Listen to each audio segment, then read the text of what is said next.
Namaskar and welcome back to the channel. So we are back to read this book called Biochemical Aspects of Neurological Disorders, which has been edited by John N. Cummings and Michael Kremer.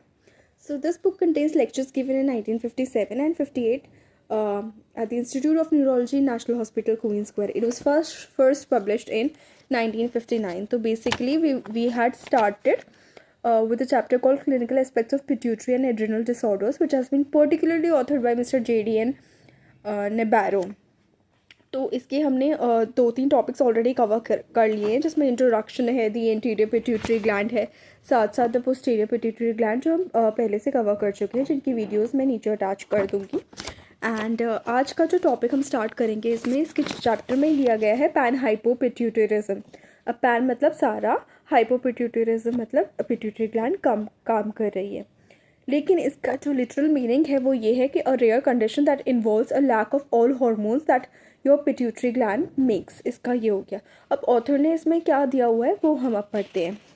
तो basically author का कहना है कि इस condition में interference होती है with the production of all adeno hypophyseal hormones. उस वक्त ये माना जाता था एडिनो हाइपोफाइजियल यानी एंटीरियर पिट्यूटरी ग्लैंड जो भी हार्मोन सिक्रीट कर रही है उसका लैक है. तो कौन कौन से सिक्रीट करती है इंटीरियर पिट्यूटरी ग्लैंड, एक बार रिवाइज कर लेते हैं. ग्रोथ हार्मोन, ACTH यानी adenocorticotropic hormone, prolactin, thyroid stimulating hormone, follicle stimulating hormone, luteinizing hormone and melanocyte stimulating hormone. तो इनका लैक हो जाता है. अब अडल्ट्स में बेसिकली इसका मतलब ऑथर ने बताया उस वक्त के अकॉर्डिंग कि कॉर्टिकोट्रोपिन यानी ACTH, थायरोट्रोपिन यानी TSH और गोनाडोट्रोपिन सिक्रीशन यानी LH और FSH का सिक्रीशन रिड्यूस होता है अडल्ट्स में. चाइल्ड में देखा जाता है कि ग्रोथ हार्मोन कंसर्न होता है रादर देन गोनाडोट्रोपिन, क्योंकि सिक्रीशन गोनाडोट्रोपिन का चाइल्ड में उतना शुरू ही नहीं हुआ होता है. तो पैन हाइपोपिट्यूटरिज्म के केस में बच्चों में ग्रोथ हार्मोन की सिक्रीशन अफेक्टेड होती है, वो कम हो जाती है. जो सिंपलेस्ट फॉर्म मानी गई थी उस वक्त पैन हाइपोपिट्यूटरिज्म की, जो कि अनकॉम्प्लिकेटेड होती थी by local effects of tumour, वो है साइमन्स डिजीज़. और जिसका एक कॉज होता है क्योंकि पोस्टमार्टम नेक्रोसिस, तो इसीलिए उसको postmortem necrosis of the gland भी कह देते थे. तो साइमन्स डिजीज़ या सिमन्स डिजीज़ को बेसिकली पिट्यूटरी कैकेक्सिया भी कहते हैं, जो कि एक रेयर डिजीज़ है that occurs when the interior lobe of the pituitary gland is reduced और एग्जॉस्टेड. सिम्टम्स उसके ऐसे हो जाएंगे, इमासिएशन, प्रीमेच्योर एजिंग, इस टाइप के उसके सिम्टम्स हो जाएंगे. और पोस्टमार्टम वो होती है जब पोस्टमार्टम हेमरेज बहुत ज़्यादा हो जाता है, तो इसीलिए उसको postmortem necrosis of the gland भी कह सकते हैं. सिमन्स डिजीज़ पोस्टमार्टम होती है. तो हिस्ट्री यूजुअली कैरेक्टरिस्टिक होती है पेशेंट की सिमन्स डिजीज़ में. After a complicated labour with postmortem haemorrhage the patient failed to lactate and periods never recommenced. एक तो मिल्क प्रोडक्शन भी नहीं हुआ पेशेंट में डिलीवरी के बाद, और पीरियड्स भी दोबारा कभी नहीं आए. और जैसे जैसे समय गया patient remained in poor health, became increasingly sensitive to cold and gradually less capable of performing her normal household duties. Clinical picture fully develop syndrome की जो है उस वक्त रेयर होती जा रही थी, और इन्वेस्टिगेशन रखी जा रही थी इसीलिए कि एक अर्लियर स्टेज पे उसको पहचान सके और रिप्लेसमेंट थेरेपी स्टार्ट कर सके, जो कि हो भी रहा था. और इसीलिए पूरा सिंड्रोम डेवलप नहीं हो पा रहा था उस वक्त, जो कि अच्छी चीज़ है. पेशेंट्स जो कि लॉन्ग स्टैंडिंग पैन हाइपोपिट्यूटरिज्म के होते हैं वो quickly recognised by the pale expressionless face, sensitivity to cold and lack of body hair. वो they are very liable to lapse into a confused semi-conscious state and occasionally they may find their way into psychiatric observation wards, क्योंकि mentally भी ऐसे patients affect होते हैं जैसे कि एक confuse semi conscious states में जा सकते हैं. तो इसीलिए साइकेट्रिक डिपार्टमेंट में भी इनिशियली उनको हो सकता है रेफ़र किया जा सके. न्यूरोलॉजिकल चेंजेस जो कि डिस्क्राइब किए गए हैं पैन हाइपोपिट्यूटरिज्म में, वो इंक्लूड करते हैं epileptic form fits and generalised rigidity. तो एपिलेप्टिक फॉर्म फिट्स बेसिकली हो गए uncontrolled jerking, loss of consciousness, blank stares on others and symptoms caused by abnormal electrical activity in the brain.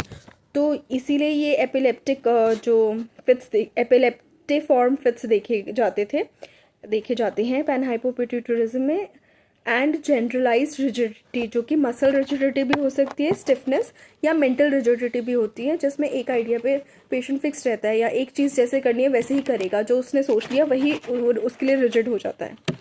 अब pituitary coma भी आ सकता है from any infection पैनहाइपोपिट्यूटरिज्म के case में, लेकिन ऑथर का कहना है कि इन्फेक्शन से भी आ सकता है, लेकिन large amount of water to drink यदि पेशेंट को दिया जाए in a diagnostic water load test, तब भी ये पिट्यूटरी कोमा आ सकता है। पिट्यूटरी कोमा क्या हुआ, एक रेयर लेकिन लाइफ थ्रेटनिंग इमरजेंसी हो जाती है that can occur when the pituitary gland is damaged. Symptoms and signs में देखें तो इसमें low sodium level, low level of pituitary hormones, hypoglycaemia, hypotonia, bradycardia यानी slow heart rate, muscle weakness, nausea, vomiting, hypothermia यानी temperature जो है fall हो जाता है इन अ डेंजरस स्टेज, वो देखा जा सकता है। अब जो मैकेनिज्म है पिट्यूटरी कोमा का वो सेम नहीं होता सारे केसेस में, and the following have been incriminated. जो चीज़ें जिस वजह से हो सकता है, जिसके थ्रू वो टेक करता है, वो रीजंस उन्होंने बताए हैं। पहला है वाटर इंटॉक्सिकेशन, यानी इतना पानी दे दिया पेशेंट को कि वो अपसेट हो गया उसका इलेक्ट्रोलाइट बैलेंस, तो उसकी वजह से पिट्यूटरी कोमा हो सकता है। हाइपोथर्मिया, पेशेंट जो है लो टेम्परेचर में चला गया जो कि डेंजरसली लो है। हाइपो एड्रिनलिज्म, एड्रिनल ग्लैंड से जो हार्मोन्स प्रोड्यूस हो रहे हैं वो बहुत कम हो रहे हैं। उसके बाद हाइपोथायरॉयडिज्म की वजह से और हाइपोग्लाइसीमिया की वजह से जो है ये पिट्यूटरी कोमा हो सकता है। अब जो मोर्टालिटी थी इस कंडीशन की वो हाई थी, और ट्रीटमेंट जो था इसीलिए वो बहुत ज़्यादा जल्दी दिया जाता था जब ये रिकग्नाइज हो जाती थी। और डायरेक्ट कैसे किया जाता था, to all possibilities with external warmth, intravenous hydrocortisone, thyroxine और triiodothyronine and glucose, मतलब सारी चीज़ें जो कॉज हो सकती हैं उसका जो निवारण है तुरंत ही पेशेंट को दिया जाता था।